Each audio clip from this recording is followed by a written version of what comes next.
What is up, YouTube? It's Gerk here, and welcome back. We are going to be reacting today to something that has been much requested in my community, and that is from Vash.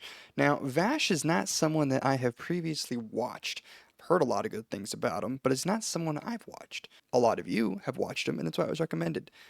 He has a video called One Shot Deathstalker. Serena is stupid, broken, and I'm done. Ugh. All right. Well, this should be a banger. So let's jump right on into it. So a lot of you are going to be clicking on this to witness the one-shot Deathstalker build. No, it's not bait. Yes, it is real, and I will give you that build in this video. Wow. However, I do want to talk about several things because this may well... Wait, that's multiplayer? One shot Deathstalker? Multiplayer. Holy crap. In multiplayer? No way. be the last First Descendant video that I make. First Descendant for a long... The last one? This is the first one I'm watching of yours. No way. This dude's quitting? long while now has had a player power scaling issue, where the game has continually scaled player power in ridiculous and absurd ways without ever toning it down, and the devs continue to stand behind a known... Okay, he's right. We have had a power scaling issue. It just keeps going up and up and up and up. They have toned it down. Hasn't happened yet, but Inez obviously getting nerfed. And then, although they were giving us more power, they made us feel incredibly weak when the bosses were not nerfed yet, and then also when they added the void erosion and no one could clear it before they changed it. So like they did have like hard times, but then they fixed it, so they're not still hard. But yeah, he's right. I get what he's saying. Nerf policy. Any nerfs that they have discussed have always been trivial. A lot of you may recall when Haley first released, everyone thought she was crazy, but the devs didn't really mind. Then when Freyna came out and her mobbing capability was off the charts compared to everything that we knew, people complained again, and then the devs stated that they would look into nerfing Freyna. Instead of actually nerfing Freyna, they released Inez, which power crept the fuck out of her. Inez... That's true.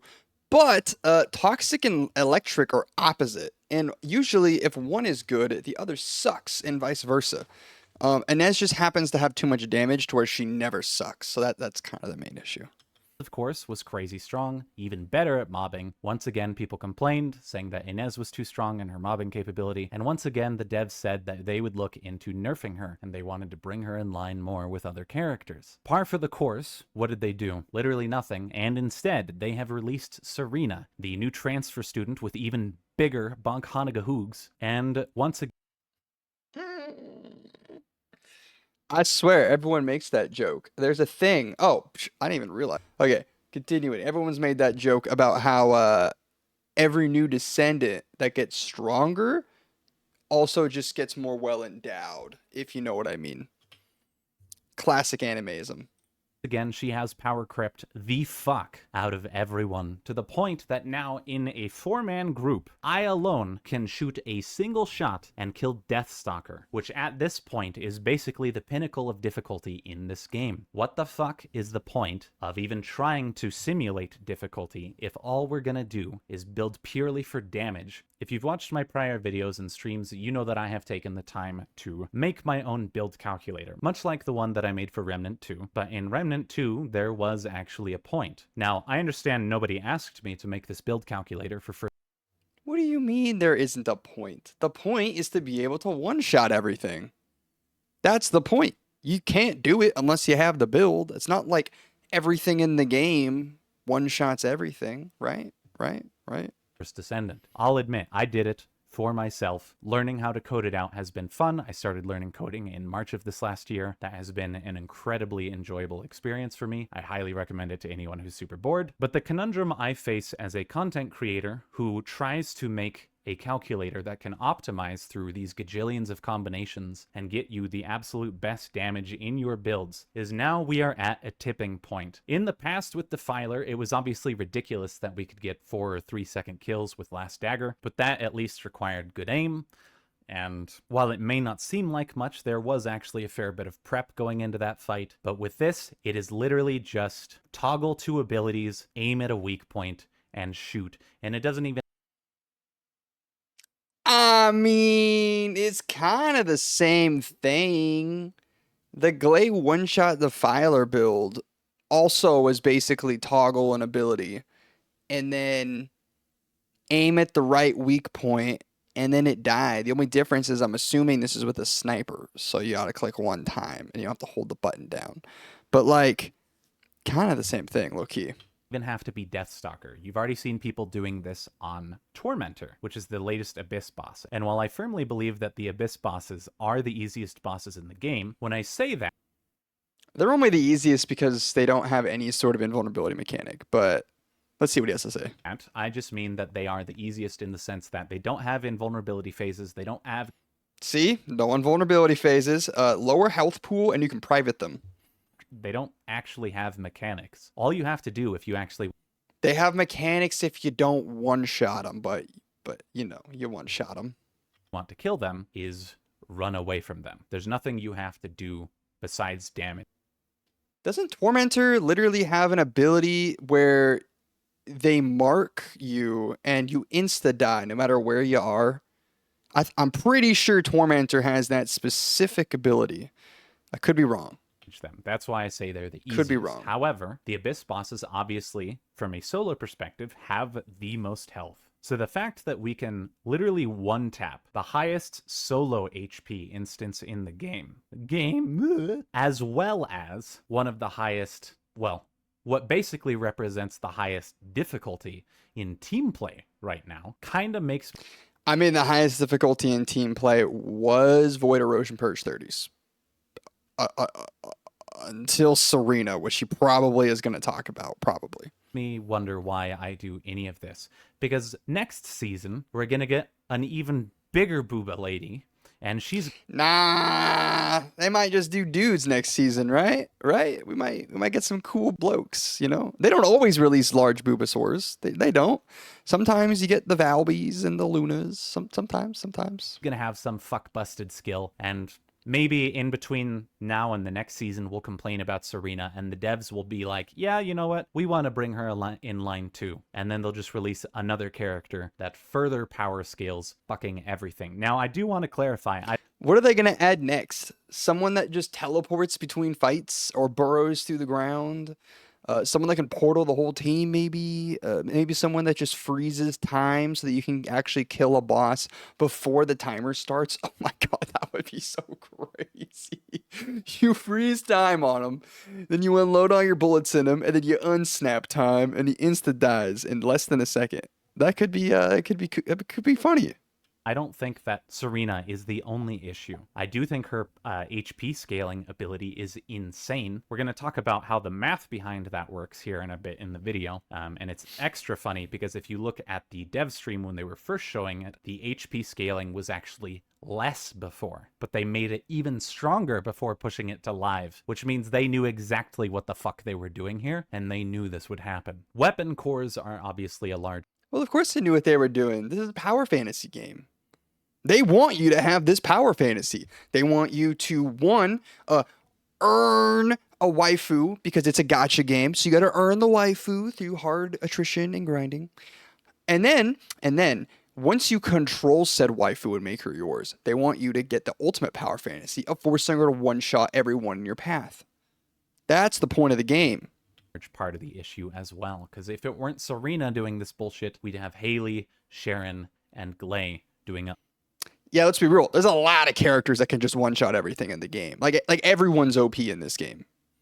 Now, there's levels of OP, but OP's OP, right? Like, a lot of characters can just straight one-shot pretty much every boss. All the same with a bunch of different weapons, a bunch of different alternatives. Serena just represents the pinnacle of horseshit in this game because balance is going completely out the window. Normally, when we scale player power in a game, the enemies scale in some form to meet it. Usually, there is a encounter, an enemy that warrants that power scaling. In this game, we have nothing like it. In the beginning, it almost seemed like Void Erosion Purge was going to be the activity that warranted that scaling, but then they nerfed the shit out of it. And okay, people say that about Void Erosion Purge, and they've been saying it for a while, and I've been saying it for a while too. However, there's a thing that we all need to realize about this game.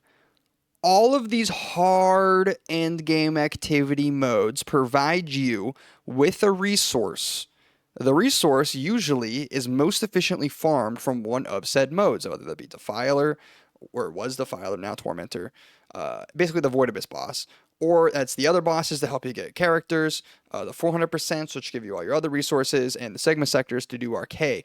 All of these systems, even the Void Erosion Purge 30s, give you a core resource you need to make your account good, right? You have to have these resources to build your characters. And the most efficient way to do it is do the hardest one possible.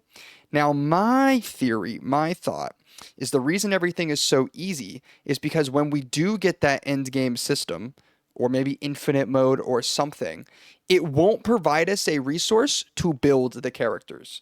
Because having a extremely hard thing to do that requires you to beat it to progress, be your pinnacle activity, just like gate keeps everyone below, it makes them mad. You're not beating it just because like you want to beat it to get the achievement because it's hard. You're beating it because that's how you get the best resource and you min max the hardest. So I think it'd be interesting if the stuff that's actually hard that requires mechanics and like it's difficult doesn't provide us stuff that's required to build our stuff. Now, it could provide, I don't know, better rolls on your components, maybe, or reactors, things like that. That's like a lot less important.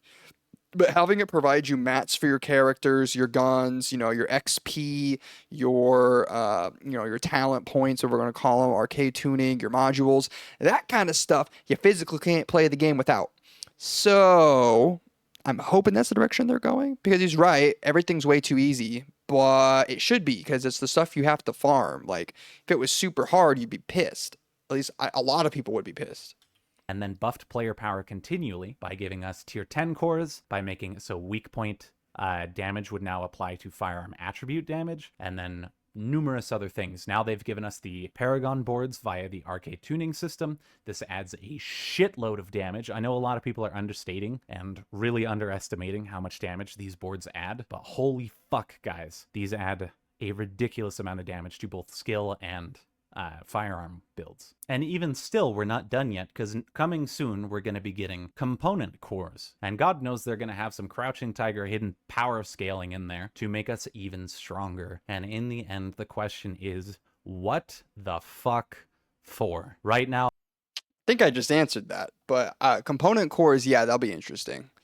That will definitely boost the power even more. And they'll give us a new activity that we gotta grind in order to unlock those cores and make them better and OP. And I'm hoping and I'm praying we get some sort of raid. They gotta make a raid. They need to make some mechanic that combines 400% and Abyss and or not 400%. Yeah, no. Yeah. Combine your Sigma Sector 400% with Purge 30s, with fighting the Mega Boss, all in one, right? That you can't solo, it's balanced around group. You could solo it, but it's super hard and it will take longer. Balanced around group, where we have to have an Ajax taunt. You need grouping from Lepic. You need ammo from Enzo. You need someone that can mob. You need someone that can one-shot a boss. Well, hopefully you can't one-shot bosses in this, but there's got to be some sort of raid, right? They're building up so many systems to get to that point. And I'm wondering, when does the point hit?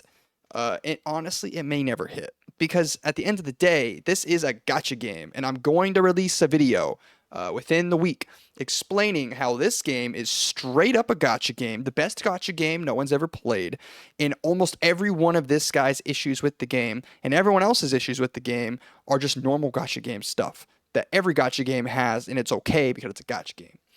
Right now, it's not seen as a gacha game, it's seen as Destiny, and it's not. It never will be. So yeah, continuing. I don't see the vision. I don't see the fucking point in playing. Now, I understand that there are some people who are going to enjoy this game, and I'm not saying that you can't play it. I've obviously played it for 1,500 hours. That is just... I mean, hardcore sweating on a game, optimizing everything, helping the community one-shot everything, all that good stuff is insanely competitive and great for the community, but the game's a casual game. So if that's what you're doing, you kill the game for yourself. I know a lot of people that still are barely in hard mode, and they're loving it.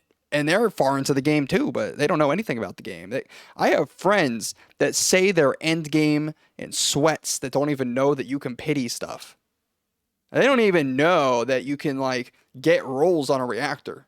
Like people are real casual on this game, just like a gotcha game, just like a gotcha game.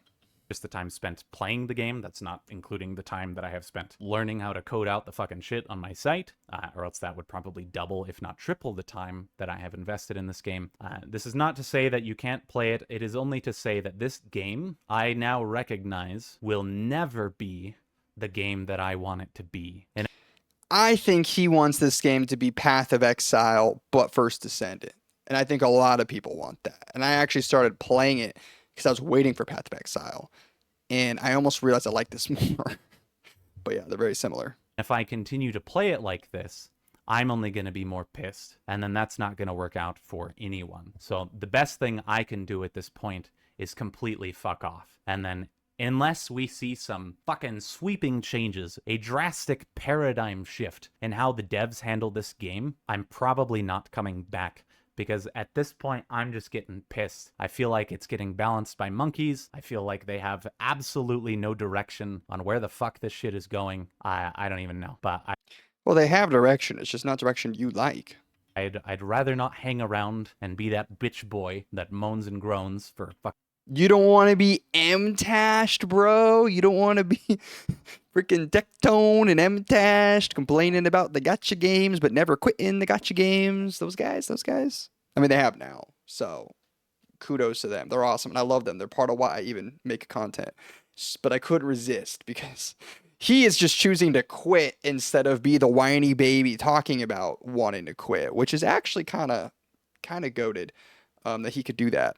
Fucking years. So I will just go do something else. So we will make this in practice, in theory, the last TFD video that I do, pending any crazy changes to the game, which I doubt, even if they do happen, will happen for like another 6 months or so, if even. So with that out of the way, He can say that confidently because we know everything that's coming, and none of that's gonna actually keep him here. rant done. I recognize that me fucking off is probably going to come out of left field. And I understand that my complaints are probably going to be unique to me as someone who codes out the Build Calculator website. Okay, I get that. But I'm glad he's self-aware about this being a very much a him issue. for the people who are confused and don't understand why I'm probably quitting with this, please try to understand from my perspective how it just feels like literally nothing matters in this game anymore. And Guys, nothing matters in any game you play. I have never, and I repeat never, played a single live service game, MMO, RPG, competitive game, anything where I've hit the end game wall, hit the pinnacle of the ranks, gotten everything in the game, and felt like it mattered. Never. It's never happened, and it's never going to happen. It's all pointless. You eventually get OP no matter what you do, and eventually the achievement is non-existent.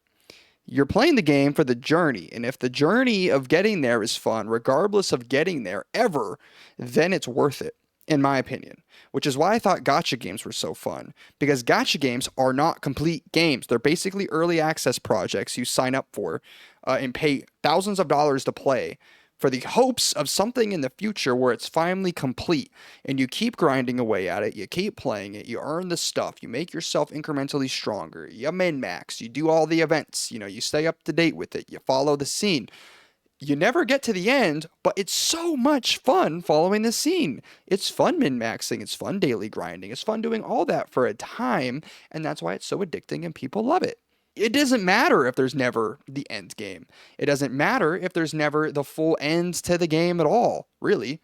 And that's why games like Genshin survived for so long, although I know they're having issues now. It's why WoWa is doing well. It's why StarRare did well. It's because the actual loop that you're supposed to be doing is fun. And I think in this game, the loop is more fun than in those games. You aren't time gated off of a resin system. You aren't doing boring crap. Like, you may think it's boring because you've done it for 1,500 hours, but it's very cool, very fun, very flashy. Now, a lot of these issues, if you're having it and you're getting burned out, sorry to say, a resin system, a stamina system, probably would help because you'd play less and you would get less frustrated because you would be playing less. In fact, doing all your dailies on this game actually kind of takes about the same amount of time as a gacha game, surprisingly. The fact that you can slam a battle pass out in like literally 2 days on this game is wild to me. Like, I'm basically done with the battle pass for the new season after 2 days of streaming it. And no shade to this guy at all. This is a great video. I like it. I'm sorry he hates the game now and he doesn't like it. And there's no point to. Oh, he left to comment. I don't see where this is doing. Everything they do at this point feels like an oxymoron. They want to nerf someone. We say is overpowered, and then release someone who is more busted. Yeah. Okay, I thought he was gonna correct maybe something he had said in this video. Like, power creep keeps it interesting. I don't know. You gotta have some power creep, right? You gotta have some. There's definitely a balance with it, and if the balance is off, it's gonna suck. But let me know what you guys think. Are y'all quitting the game? Do I need to cover something different? Do we need to move on and look at greener pastures? Because I've looked, there isn't really any. I mean, I might do Path of Exile too, because there's new stuff coming. But this game's it, guys. This game's great. I love it. I'm having fun with it. And I think if we all learned how to play games in moderation and not read more into them than that's there, I think we would be happier above all. If you liked today's video, please like, comment, and subscribe. Go check out the TikTok and the Twitch. And let me know if you think I'm doing a good job or not, and I will take it into advisement. Peace out, Gerks.